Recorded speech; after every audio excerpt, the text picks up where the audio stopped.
Tobermory 12-year-old from the Isle of Mull in Scotland. Worth getting? Stay tuned for the Whiskey Whistle.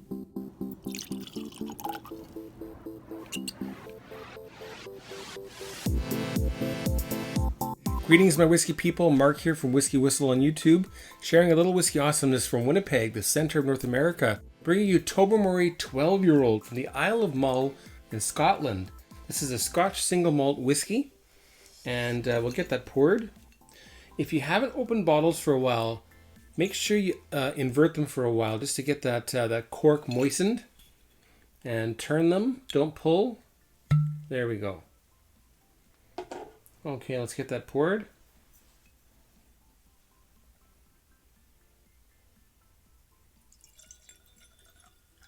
We'll pour a nice amount. That's about 30 milliliters. Now, this is aged in ex-bourbon casks only. It doesn't say whether it's first fill, second fill, third fill. So it's probably a mix of first and second, I'm guessing. This is 46.3% ABV. It's unchill filtered, and it's natural in color. And I applaud Tobermory, Burn Stewart, Distill. I applaud you for keeping that natural.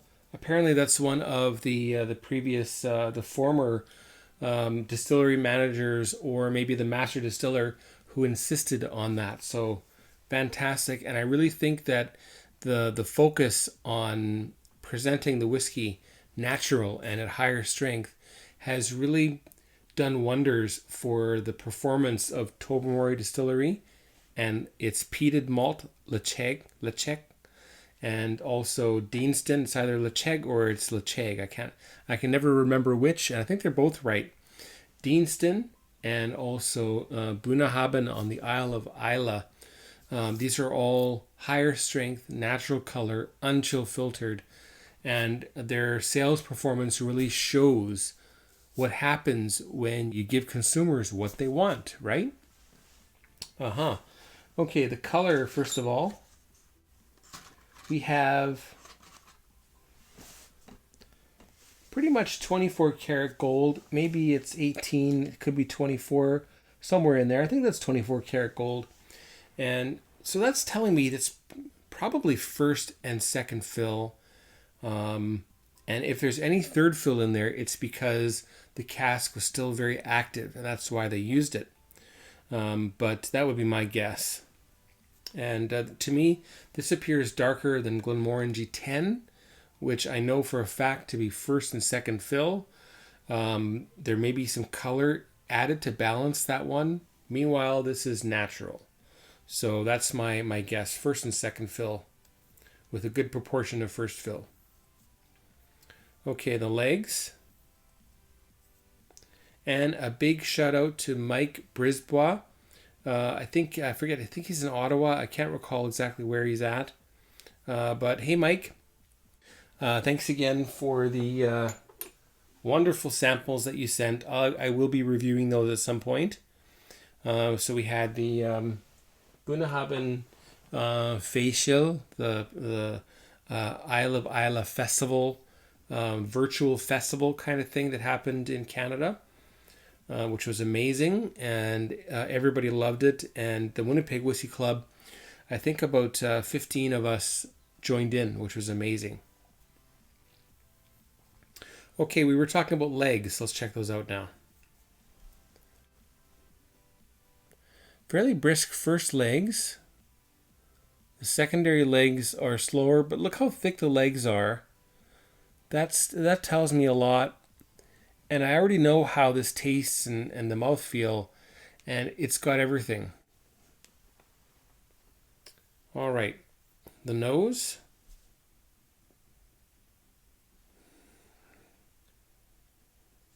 Big, bold nose for 46.3% ABV. You'd think it was 50%. It's got that classic, unmistakable Tobermory, which for me, and I've said this from the beginning, kind of makes me imagine taking very fresh fresh parsley, and dipping that into sugar icing, and then smelling it. and tasting it. So yes, slightly floral, green floral. We have young coconut. We have the Italian caramels that you get. They come in 3 colors. They are brown and I want to say brown and white and something. And they come in a block. And you used to get those at at the supermarket, the penny candy section. And if you bite them carefully, you'll get the chocolate separate. You'll get a little bit of coconut in there.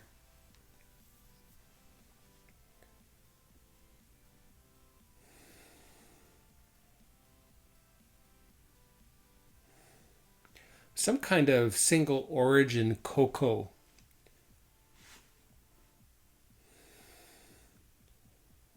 And a little bit of coconut.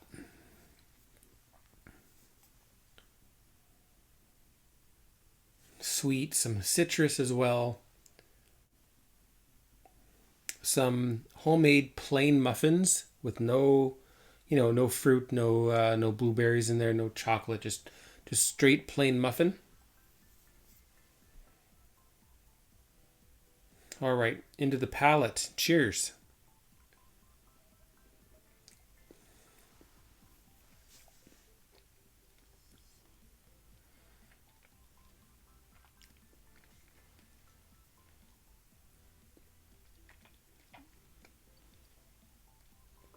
Citrus, sweet citrus, like citrus flavored jellies, and still that sugar dipped parsley in there.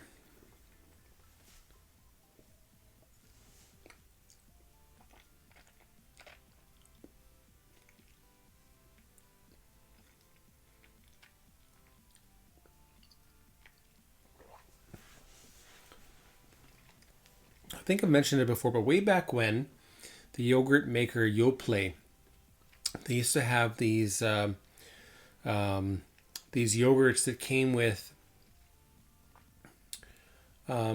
essentially a sweet flour flavor added, and whether that was honeysuckle or something like that, but there was this delicious yogurt with this really unique floral, sweet, lovely flavor.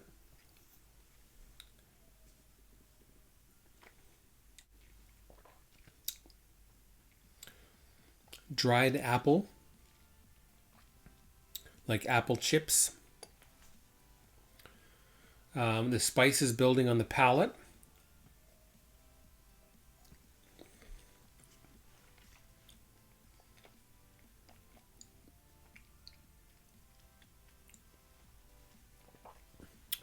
Mace, a little bit of nutmeg, more coconut on the palate as well. A good dollop of ginger.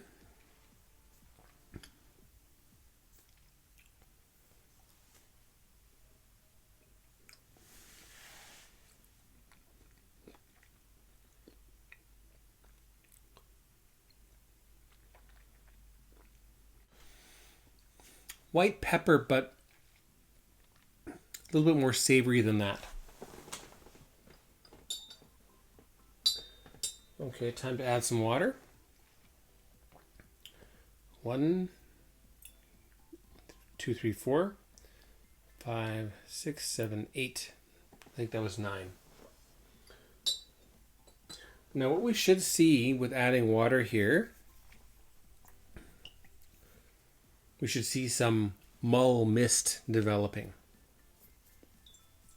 But it'll probably take time, more time than we have, and I may not have added enough water. But we'll wait and see what happens with that.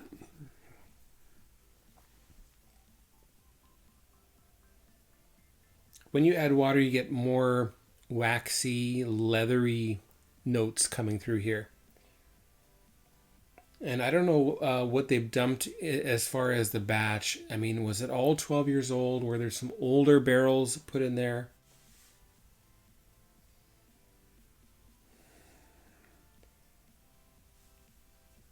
But if I smelled this blind, I would be guessing this was 15, maybe even 18 years old.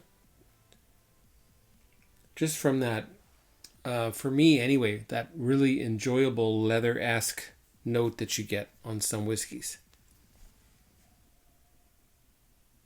And that's really the only change with water, a little bit more leather.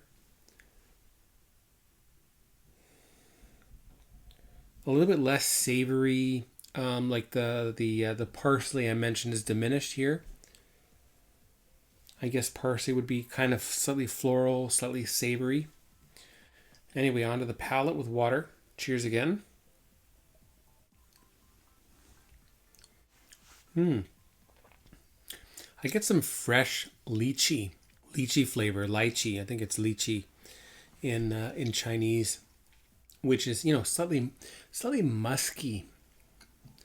Maybe even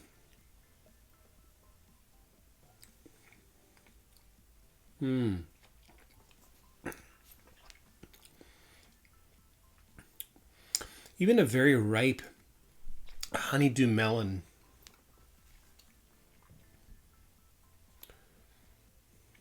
And yet it's slightly salty. Prosciutto with melon. Just this tiny little sliver of prosciutto on that.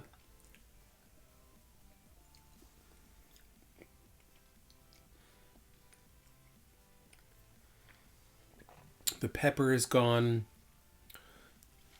It's no longer very astringent. It's not very dry. Very sweet. Extremely ripe orange is left here, but more so this interesting lychee, very ripe melon flavor coming through, which I'm loving.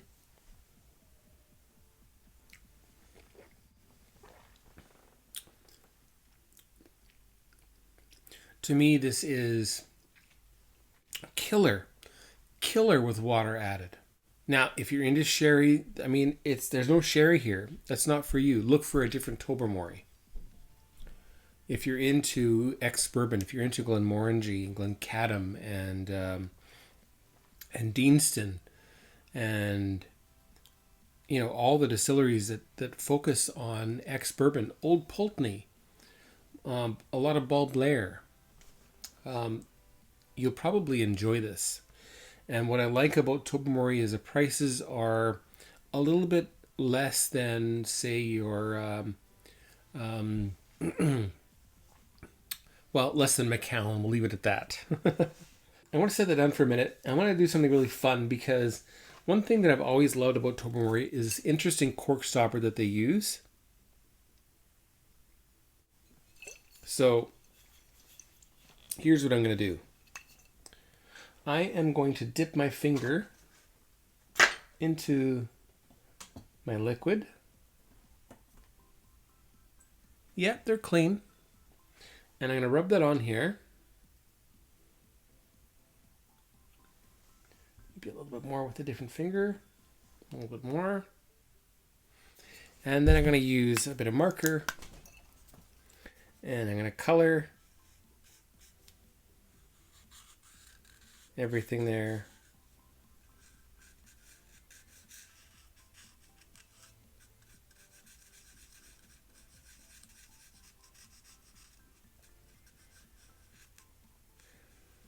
I think you know what I'm doing.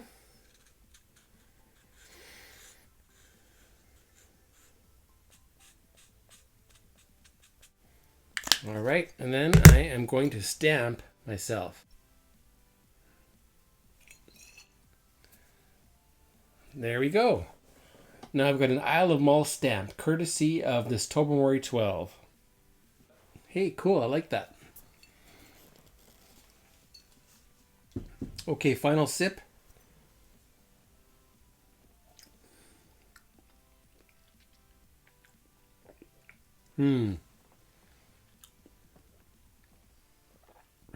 Very complex. A nice change with water added. A bigger change than normal. So quite a big difference between neat and with water. Both of them very interesting. So let's get on to the Whisky Whistle Whisky Score for Tobermory 12-year-old. what is that going to be, folks? It's going to be 90 out of 100. You heard it, 90 out of 100 is the Whisky Whistle Whisky Score for Tobermory 12-year-old. Beautiful stuff. Really deserves a malt hug. And a little malt kiss. Beautiful stuff. Love the 10.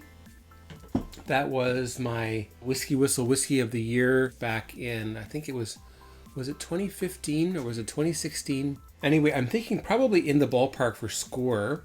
I really like the added benefit of longer aged malts in there. And I think that works really well for Tobermory. So to me, I feel like that's a bit of an upgrade. And I don't think there's a very much of an upgrade in price. Yeah, we're talking $69 in Alberta, and I feel like when I bought the Lecheg in Manitoba, it wasn't much more than that. We don't currently have any stocked. I'm hoping to help Mike overcome the issue that Manitoba seems to have with their product, which is unfounded. They need to have it on the shelves. It's a no-brainer, and they're going to sell. Great price, great value. I don't think there's that many whiskeys that I've reviewed that are well under $100, scoring 90 or above. So well done, well done. Good job, Distell, Burns Stewart. Anyway, thank you so much for watching. Make sure you subscribe to Whisky Whistle. Hit the bell, ding ding, so you'll be notified of future Whisky Whistles. And hey, check me out on Patreon. If you're enjoying Whisky Whistle, support the channel. Whether it's $1 a month or whether it's $7, you can set the limits yourself as well. That's patreon.com/whiskywhistle. Everybody's welcome, okay? And if you become a patron, you'll get your name in the credits coming up. You'll also get advanced viewing of future Whisky Whistles. Sound good? And last but not least, Winnipeg Whisky Club. If you're here in Winnipeg, you better join because you're missing out if you haven't. All right? Take care. Bye now.